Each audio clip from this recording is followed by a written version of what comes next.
इतने खतरनाक लोगों को अपने आसपास देखकर अनिका घबरा जरूर गई थी, मगर उसने अपना डर अपने चेहरे पर आने नहीं दिया था। जब बाहर खड़े आदमी ने फिर से गाड़ी की विंडो पर नॉक किया, तो बड़े ही आराम से अनिका ने सामने खड़े आदमी से पूछा, क्या बात है, इस तरह मेरा रास्ता क्यों रोका है? जो आदमी इस वक्त अनिका की विंडो के सामने खड़ा था, उसके चेहरे पर एक लंबा सा निशान बना हुआ था। गाड़ी से बाहर निकलो अभी। आदमी के इस तरह के बर्ताव को देखकर अनिका को समझ नहीं आ रहा था कि आखिर इस प्रकार का आदमी रोहित के इतने शानदार विला में कर क्या रहा था। क्या आप मुझे बता सकते हैं कि ये सब क्या हो रहा है और मुझे इस तरह रोका क्यों जा रहा है? हमारा मकसद है मारवा का बच्चा, और किसी तरह के झमेले में नहीं फंसना है हमें। उस आदमी के मुंह से ये बात सुनकर अब अनिका का डर उसके चेहरे पर भी साफ नजर आने लगा था। अनिका इतना समझ चुकी थी कि ये लोग रोहित मारवा के आदमी नहीं थे, बल्कि विला में जबरदस्ती घुस आए कुछ गुंडे थे। क्या आप रोहित मारवा के बेटे की तलाश में यहाँ आए हो? तभी उस आदमी ने अनिका की बगल में बैठी रिया की ओर देखते हुए कहा, हाँ, और मैं अपना टारगेट कभी छोड़ता नहीं हूँ मैडम। अगर तुम अपना भला चाहती हो तो तुम्हें पता है कि तुम्हें क्या करना है। उस बच्चे को मेरे हवाले कर दो और हम तुम्हें जाने देंगे, वरना एक बात ध्यान से सुन लो, अगर बीच में तुमने कोई भी चालाकी करने की कोशिश की तो ना ये बच्चा बचेगा ना तुम। रिया की ओर देखकर विंडो के पास खड़ा हुआ बदमाश अपने चेहरे पर एक खतरनाक सी स्माइल देकर कहने लगा, हमसे बचने के लिए लड़कियों के कपड़े पहनकर बैठ गया है। ये तो अच्छा हुआ कि मैंने पहले से तस्वीर देखकर रखी थी, वरना तो हमें चकमा देकर ये लोग निकल जाते और हमें पता ही नहीं चलता कि कार में कोई लड़की नहीं बल्कि रोहित मारवा का बेटा बैठा है। अपने हाथों से अनिका का चेहरा पीछे हटाते हुए उस आदमी ने अपने गंदे और बड़े हाथ रिया की ओर लंबे किए।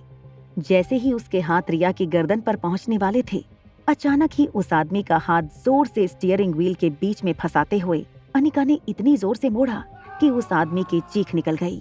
अनिका ने रिया से कहा, रिया बेटा, एक काम करो, तुम गाड़ी के पीछे की सीट पर जाकर बैठ जाओ और अपना कोई भी पसंदीदा गाना गाओ, और हाँ, अपनी आंखें बंद रखना। जब तक मम्मा ना कहे तब तक अपनी आंखें खोलना मत। अपनी मम्मा की बात सुनते ही रिया तुरंत कार की बैक सीट में जाकर बैठ गई। फिर रिया अपनी आंखें बंद करके अपनी फेवरेट नर्सरी राइम गाने लगी। रिया को पता था कि आज उसकी मम्मा उन बदमाशों का वो हाल करने वाली थी कि आइंदा कभी वो उसके भाई आर्यन को देखने की जुर्रत नहीं करेंगे। थोड़ी देर बाद जब रिया की नर्सरी राइम खत्म हो गई, उसने फिर से हिम्मत करके हल्के से अपनी आंखें खोली। आसपास सब कुछ लगभग शांत हो चुका था। बस जब रिया ने जमीन की ओर देखा तो 7 से 8 हट्टे कट्टे वजनदार बदमाश जमीन पर बिल्कुल छोटे बच्चे की तरह आवाज करते हुए रेंग रहे थे। डरावना सा आदमी वो इस हालत में भी नहीं था कि वो जमीन पर लेटकर एक करवट बदल सके। हाँ, कौन हो तुम? वो बदमाश अब तक इतना तो जान चुके थे कि ये खूबसूरत सी नाजुक सी दिखने वाली लड़की कोई आम लड़की नहीं थी। अनिका मुंह कटे बदमाश के पास जाकर अपने दोनों हाथ फोल्ड करके खड़ी रह गई।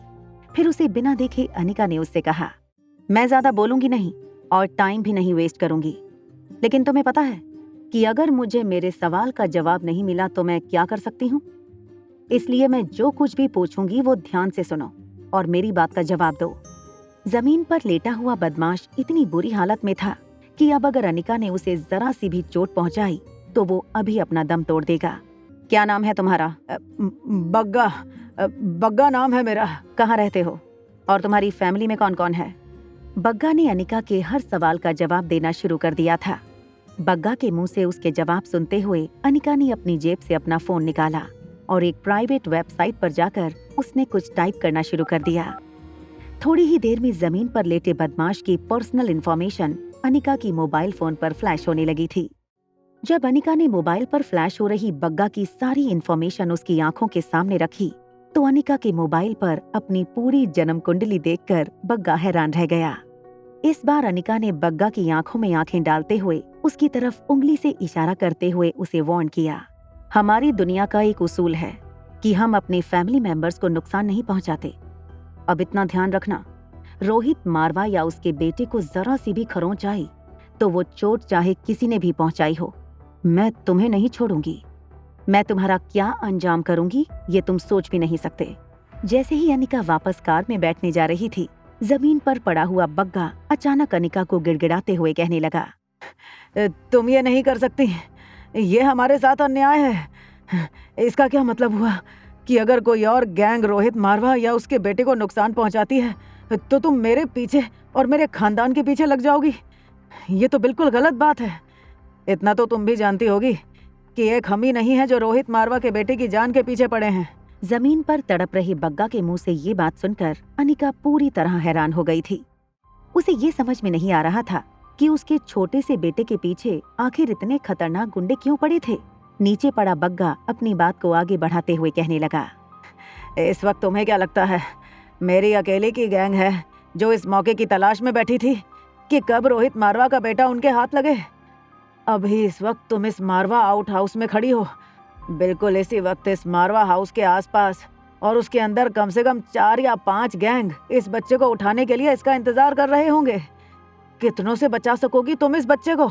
बग्गा की ये बात सुनते ही अनिका ने बग्गा के पास जाकर जोर से उसके मुंह पर एक लात मार दी और फिर अपने एक हाथ से बग्गा का कॉलर पकड़कर अनिका ने बग्गा से पूछा, मुझे बताओ, आर्यन के नाम की सुपारी किसने दी है?